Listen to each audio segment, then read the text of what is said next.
ஆமென், ஸ்தோத்திரம். சரி, நம்ம வசனத்தை வாசிக்கலாம்.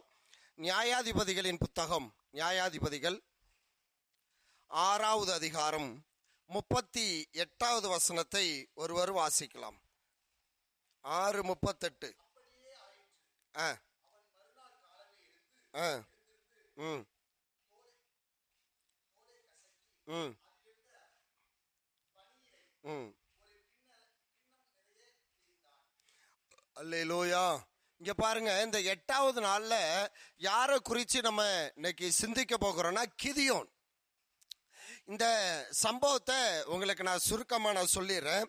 நீங்கள் 6வது அதிகாரத்தில் அந்த அதிகாரம் முழுவதும் நீங்கள் படித்து பார்த்தீங்கன்னா, இஸ்ரவேல் ஜனங்கள் தேவனுடைய பார்வைக்கு அவங்க பொல்லாத காரியத்தை செஞ்சதுனால 7 வருஷம் இஸ்ரவேல் ஜனங்களை ஆண்டவர் மீதியானியருடைய கையில் ஒப்பு கொடுத்துட்டார்.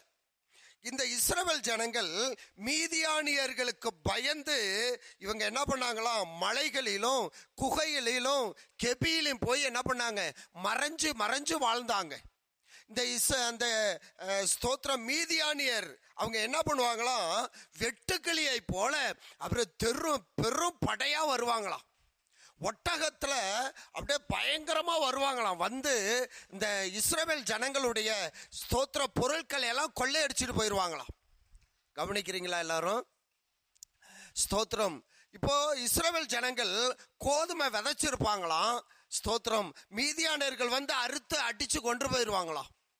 மூட்டை மூட்டையா கோதுமையை அடிச்சு வீட்டுல களத்துல வச்சிருந்தா இவங்க பெரும் படையோடு வந்து என்ன பண்ணுவாங்க, எல்லாத்தையும் அள்ளிட்டு போயிடுவாங்க.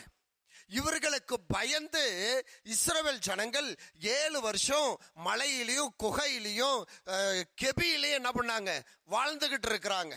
ஸ்தோத்திரம். இப்போ இந்த ஜனங்கள்லாம் ஆண்டவரை நோக்கி முறையிடுறாங்க. ஆண்டவர் ஒரு நியாயாதிபதியை அனுப்புறார்.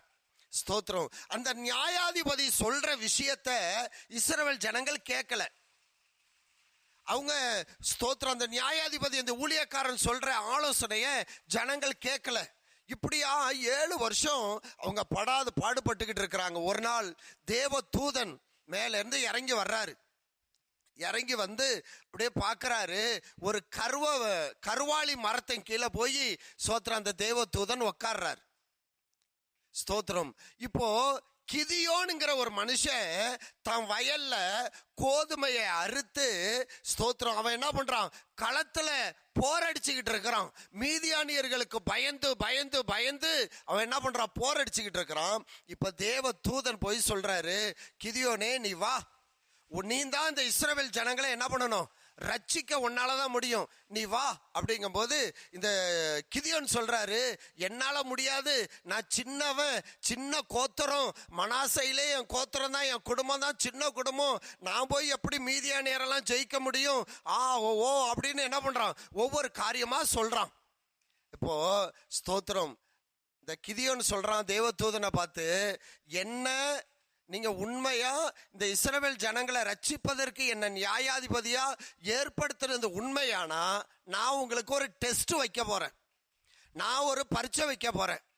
என்ன பரீட்சை அப்படின்னு தேவதூதன் கேட்கும்போது, என் வீட்டில இருந்து நான் சில காணிக்கையை உங்களுக்கு கொண்டு வருவேன், அது வரைக்கும் நீங்க என்ன பண்ணணும், வெயிட் பண்ணணும். சரி அப்படின்னு தேவதூதன் உட்கார்ந்து இருக்கிறார். கிதியோன் வீட்டுக்கு ஓடி போய் ஸ்தோத்திர அப்பத்தையும் இறைச்சியையும் எடுத்துக்கிட்டு வர்றான். அப்ப தேவதூதன் சொல்றாரு, உன் அப்பத்தையும் இந்த இறைச்சியையும் அந்த கற்பாறை மேல என்ன பண்ணு, ஊத்து அப்படின்னு ஸ்தோத்திரம். கிதியோன் என்ன பண்றான், அந்த அப்பத்தையும் ஆணத்தையும் ஒரு கல்பாறை மேல ஊத்துறான். தேவதூதன் தன் கையில இருந்த கோலால அதை என்ன பண்றாரு, அப்படி நீட்டின உடனே வானத்திலிருந்து நெருப்பு வந்து அதை எல்லாத்தையும் பச்சித்து போட்டுருச்சு. அல்லேலூயா, அல்லேலூயா, ஸ்தோத்திரம். கிதியோனுக்கு பயங்கர ஆச்சரியம். தேவதூதன் போயிட்டார். மறுபடியும் தேவதூதன் கிதியோன்ட்ட சொல்றாரு, கிதியோனே உங்க வீட்டுல ஆடு மாடெல்லாம் இருக்குல்ல, 7 காளையை எடுத்துக்கிட்டு உன் அப்பா என்ன பண்ணிருக்கிறான், விக்கிரக கோயிலெல்லாம் கட்டி வச்சிருக்கிறான், இந்த 7 காளை பலி கொடுத்து அந்த கோயில் விக்கிர தோப்பெல்லாம் இடிச்சு போட்டு வந்துடுறா அப்படின்றார். அல்லேலூயா. கிதியோன் 10 பேரை அழைச்சிக்கிட்டு போய் அந்த தேசத்துல இருந்த ஜனங்களுக்கு பயந்து ராத்திரி போய் என்ன பண்றான், அந்த கோயிலெல்லாம் இடிச்சு போட்டுறான். காலையில பார்த்தா கோயில்லாம் என்ன கிடக்கு, இடிஞ்சு கிடக்கு. அந்த ஜனங்கள்லாம் சொல்றாங்க, இந்த செயலை செஞ்சது யாரு, இப்படிப்பட்ட காரியத்தை பண்ணது யாரு, இந்த மதிக்கட்ட காரியத்தை செஞ்சவன் யாரு யாரு யாரு யாருங்கிறாங்க. தெரிஞ்சு போச்சு, இந்த காரியத்தை செஞ்ச ஆளு யார் தான், கிதியோன் தான் தெரிஞ்சு போச்சு. தெரிஞ்சோடனே எல்லாரும் அவங்க அப்பாட்ட திரண்டு வர்றாங்க. திரண்டு வந்து, உன் புள்ள பண்ணின காரியம் என்ன தெரியுமா, அதனால உன் புள்ள என்ன பண்ணக்கூடாது, உயிரோடு இருக்க கூடாது, அட்ரா வெட்ரா குத்துறா சாவட்றா அப்படிங்கிறானோ. இல்லையிலோயா. இப்ப கிதியோன் ஆண்டவர்கிட்ட ஓடுறான், ஆண்டவரே நீங்க சொல்லிதானா ஆண்டவரே நான் செஞ்சேன், ஏன் எனக்கு இந்த நிலைமை. அப்போ ஆண்டவர் பேசுறாரு, நீ பயப்படாதனா உன்னோட தான் இருக்கிறேன், சோத்திரம், நீ திகையாத, உனக்கு இருக்கிற பலத்தோட நீ என்ன பண்ணு போ அப்படிங்கும்போது, இப்போ கிதியோனு இப்போ ஆண்டவர்கிட்ட இன்னொரு டெஸ்ட் வைக்கிறார். என்ன டெஸ்ட் தெரியுமா, ஆண்டவரே உண்மையா என்னை வந்து இஸ்ரவேல் ஜனங்களை ரட்சிப்பதற்கு அழைத்தது உண்மையானா நான் என்ன பண்ணுவேன், ஒரு தோல் உடம்புல இருக்கிற ஸ்கின், அந்த தோலை ஒரு இடத்துல போடுவேன். அந்த தோலுல மாத்திரம் வானத்திலிருந்து என்ன பெஞ்சிருக்கணும், பனி பெஞ்சிருக்கணும். ஆனா சுத்தீரும் இருக்கிற இடமெல்லாம் காஞ்சிருக்கணும். இதுதான் டெஸ்ட். பனி பெஞ்சா எல்லா இடத்துலயும் தானே பெய்யும். ஆனா இவன் சொல்றான் ஆண்டவர்கிட்ட, தோலுல மாத்திரம் தான் நினையணும், பாக்கி யாராவது இடம்லாம் நினையக்கூடாது. அப்படின்னா நான் என்ன பண்றேன், நீங்க சொல்றதெல்லாம் செய்யறேன். ஆண்டவர் சரிடா அப்படின்ட்டார். இவன் கொண்டு போய் தோலை விரிச்சு வச்சான். சோத்திரம், அந்த தோல் மாத்திரம் பனி நனைஞ்சிருக்கு, மற்ற இடமெல்லாம் என்ன பண்ணவே இல்லை. விடியற் காலையில, இதான் வசனம், விடியற் காலையில சோத்திரம் கிதியோன் ஏந்திரிச்சு போய் அந்த தோலை அப்படி பிழியிறான். ஒரு கிண்ணம் என்ன இருந்துச்சான், ஒரு கிண்ணம் நிறைய பனி. பாக்கி இடமெல்லாம் என்ன பண்ணல, நனையில. ஸ்தோத்திரம். அடுத்தது அவனுக்கு ஒரு சந்தேக புத்தி, ஆண்டவரே இன்னொரு டெஸ்ட், நான் மறுபடியும் அந்த தோலை என்ன பண்றேன், நான் போடுறேன், தோல் மாத்திரம் காஞ்சி இருக்கணும், பாக்கி இடமெல்லாம் எப்படி இருக்கணும், ஈரமா இருக்கணும், பனி பெஞ்சிருக்கணும் அப்படின்னு 2வது டெஸ்ட் வைக்கிறான். 2வது நாள் பார்த்தீங்கன்னா அந்த தோல் மாத்திரம் காஞ்சி இருக்கு, பாக்கி இடமெல்லாம் என்ன இருக்கு, பனி நிறைஞ்சிருக்கு. அல்லேலூயா. ஸ்தோத்திரம். இப்ப நல்லா கவனிங்க, விடியற் காலையில ஸ்தோத்திரம் இந்த கிதியோன் ஏந்திரிச்சு எதை தெரியுமா பார்த்தான், ஆண்டவர் செஞ்ச அற்புதத்தை பார்த்தான். விடியற் காலையில நீ எழுந்தியனா கர்த்தர் உனக்கு செய்கிற அற்புதத்தை உன் கண்ணால பார்க்க முடியும். இது எவ்வளவு பெரிய அற்புதம் தெரியுங்களா, தோல் மாத்திரம் நினைஞ்சிருக்கே, பாக்கி இடம்லாம் நினையல. ஒரு அலையிலையா சொல்லுங்க. ஸ்தோத்திரம். மறுநாள் பார்த்தா தோல் மாத்திரம் காஞ்சிருக்கு, பாக்கி இடம்லாம் நனைஞ்சிருக்கு. அற்புதம். அதிகாலையில சோத்திரம் நம்ம தேவ சமூகத்துல எழும்பினா அந்த நாள் முழுவதும் நமக்கு அற்புதத்தை ஆண்டவர் செய்வார். அல்லேலூயா. ஸ்தோத்திரம். இந்த கிதியோன் ஒரு தைரியசாலி கிடையாதுங்க. மீதியானியருக்கு பயந்து சோத்திரம் அவன் களத்துல போரடிச்சு கொண்டிருந்தானாம், போரடிச்சு கொண்டிருக்கிறான், பயந்தாங்கோலி. அதனாலதான் ஆண்டவர் இந்த கிதியோனை பார்த்து சொல்றாரு, உனக்கு இருக்கிற இந்த பலத்தோடு போ போ. ஸ்தோத்திரம். அல்லேலூயா. இந்த 8வது நாள்ல கர்த்தர் நம்மளை பார்த்து சொல்ற விஷயம் என்ன தெரியுங்களா, அதிகாலையில சோத்திரம் நம்ம தேவ சமூகத்துல எழுந்து ஆண்டவருடைய முகத்தை பார்த்தா நம்ம வாழ்க்கையில கர்த்தர் அற்புதத்தின் மேல அற்புதத்தை செய்வார். ஸ்தோத்திரம்.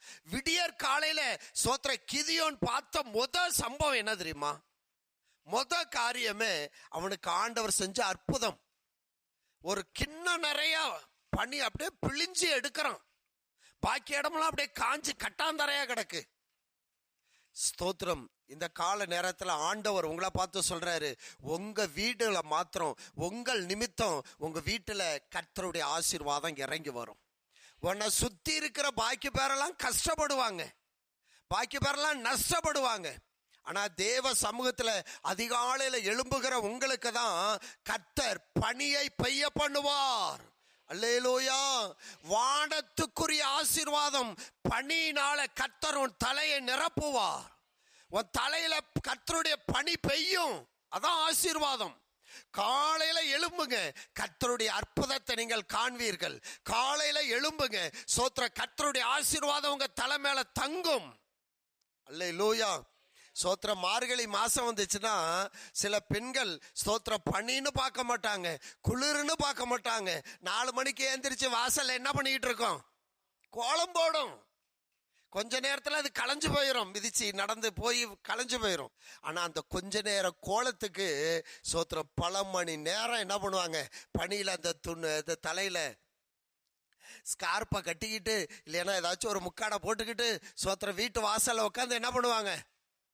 ஸ்தோத்திரம், பெய்யுற பனியே அவங்க தலையில தான் பெய்யும். நான் சொல்ற அந்த பனி அல்ல. ஸ்தோத்திரம், யாக்கோபு தன்னுடைய மகனுக்கு சொன்ன ஆசீர்வாதமான பணி, ஆசீர்வாதமான பணி. கிதியோன் காலையில எழுந்தாரு, ஸ்தோத்திர, அற்புதத்தை பார்த்தாரு. நீங்க காலையில எழும்புங்க. இந்த 21 நாளோடு மாத்திரம் இல்ல, ஸ்தோத்திர, இனிமே நம்மளுடைய ரொட்டீனா நம்முடைய வாழ்க்கையில ஸ்தோத்திர அதிகாலையில எழுந்து ஜெபிக்கிற ஆளா நம்ம இருப்போமானால் நிச்சயமா உங்க வீட்டுல உன் கண்ணு முன்னாடியே கர்த்தர் அற்புதத்தை செய்வார். ஹல்லேலூயா, ஹல்லேலூயா. ஸ்தோத்திரம். ஒண்ணு. ரெண்டாவது விஷயம் பாருங்களேன், கிதியோன்ட்ட நம்ம கற்றுக்கொள்ள வேண்டிய ரெண்டாவது காரியம் பாருங்க. ஸ்தோத்திரம், 6வது அதிகாரம், 6வது அதிகாரத்துல 22வது வசனம் படிங்க. அப்பொழுது கிதியோன், கர்த்தருடைய தூதன்னு நான் கண்டு, ஐயோ,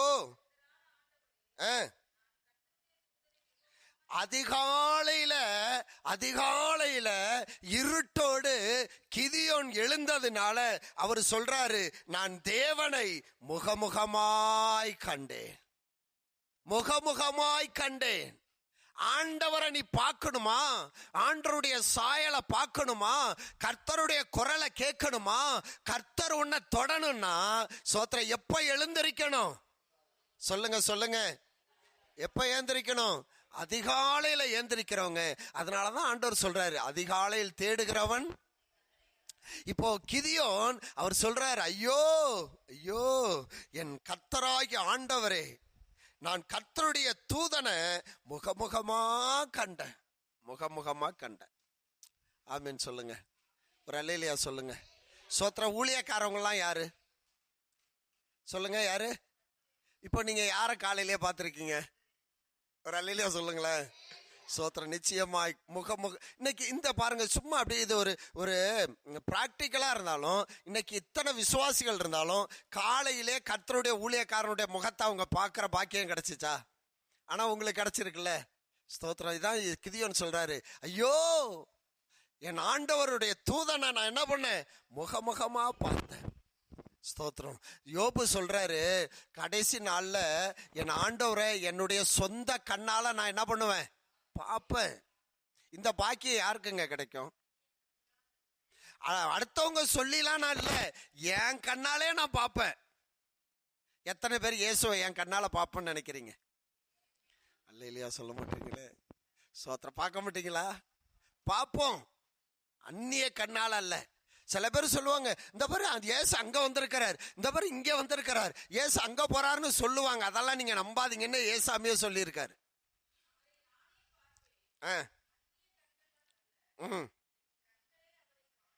என் கண்ணே அவரை பார்க்கணும்னு சொல்றார். இப்போ கிதியோன் சோத்திர அந்நிய கண்ணால அல்ல, அடுத்தவங்க சொல்லி அல்ல, இவனே பார்க்கறான், அப்படியே தத்துருவமா பார்க்கறான் தேவ தூதனை. ஸ்தோத்திரம். அப்போ உங்களுக்குரிய ஒவ்வொரு, அதனாலதான் ஆண்டவர் சொல்றாரு, நீ நடந்து போகும்போது உன் பாதம் கல்லில் இடராதபடி தூதன் என்ன பண்றாராம். அப்போ நீங்க நடக்கிற ஒவ்வொரு அடியையும் தேவ தூதனை என்ன பண்ணிக்கிட்டே இருக்கிறாரு? பார்த்துக்கிட்டே இருக்கிறாரு. பார்த்தீங்களா எவ்வளவு பாக்கியம் செஞ்ச நம்ம. இந்த பாக்கியம் யாருக்கு கிடைக்கும்? அல்லேலூயா. அந்த தேவ தூதனை தான் பார்க்கறதுக்கு காலையில எழும்புங்க, ஜெபம் பண்ணுங்க, பைபிள் படிங்க, தேவ சமூகத்துக்கு வாங்கன்னா எல்லாத்துக்கும் என்ன பண்ணுது? சோத்திரம். மழை பெய்யுதா? பெரிய கடப்பாறையை கொடுத்து முழுங்குன்னு சொன்னா எவ்வளவு கஷ்டப்படுவாங்களோ அவ்வளோ கஷ்டமா இருக்கு. ஜெபம்னாவே நான் தான் சொல்லிட்டு இருந்தேன் காலையில, மழை பெஞ்சிக்கிட்டே இருக்கு. சோத்திரம் 5:30 மணி பார்க்குறேன், மழை பெஞ்சிக்கிட்டே இருக்கு. 5:45 ஆச்சு, மழை பெஞ்சிக்கிட்டே இருக்கு. அப்போ நான் சொன்னேன் இவங்கள்ட்ட, சில விசுவாசிங்க என்ன தெரியுமா பண்ணுவாங்க, இந்த ஜெபத்துக்கு வர்றதுக்கு பயந்துக்கிட்டே, ஆண்டவரே இன்னும் கொஞ்சம் மழை பெய்யிட்டா, ஆண்டவரே ஆண்டவரே இன்னும் கொஞ்சம் மழை பெய்யிட்டா ஆண்டவரே. எத்தனை பேர் ஜெபம் பண்ணாங்களோ தெரியல.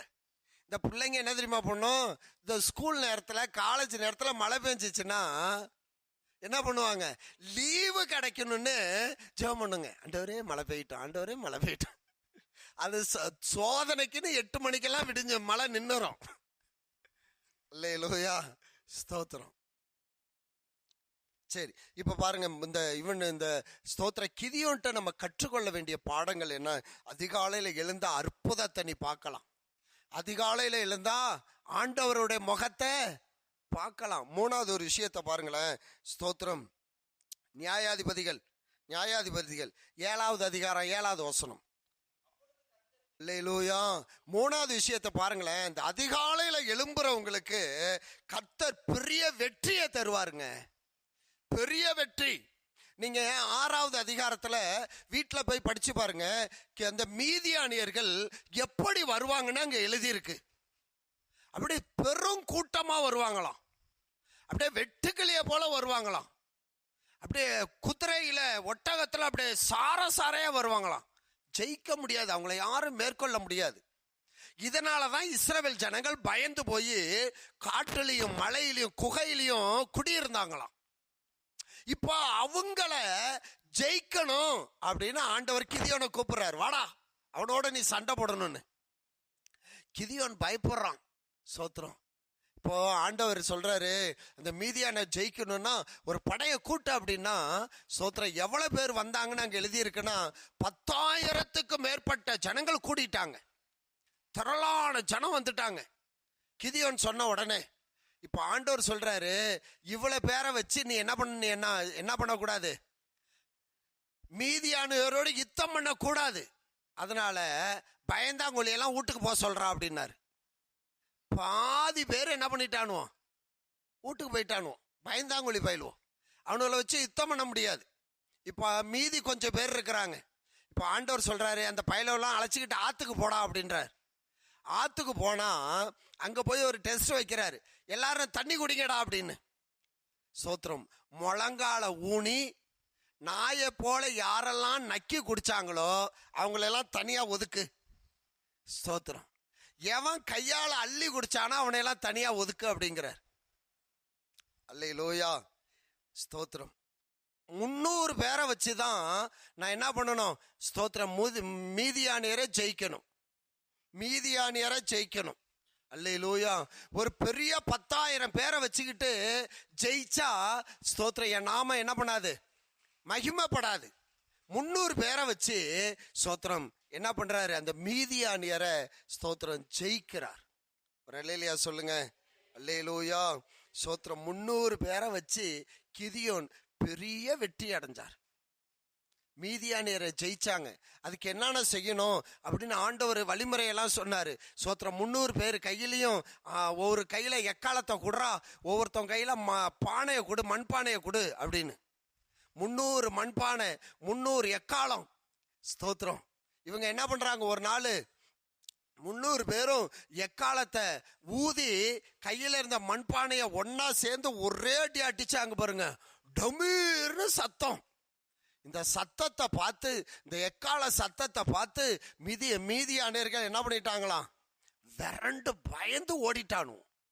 அல்லேலூயா, அல்லேலூயா, சோத்திரம். அதிகாலையில எழும்புன கர்த்தர் நல்ல நல்ல யுத்திகளை தருவாரு, நல்ல நல்ல ஐடியாவை தருவாரு, நல்ல நல்ல திட்டங்களை தருவாரு.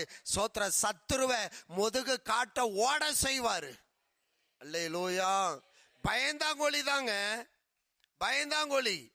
சோத்திரம். அவனை வைத்து ஒரு பெரிய படையை ஜெயிக்கிற அளவுக்கு கர்த்தர் தைரியத்தை கிதியோனுக்கு கொடுத்தார். ஸ்தோத்திரம். இந்த 8வது நாள்ல நம்ம கிதியோனுட்ட இருந்து கற்றுக்கொள்ள வேண்டிய விஷயங்கள் என்னன்னா, அதிகாலையில எழுந்தா அற்புதத்தை காணலாம்.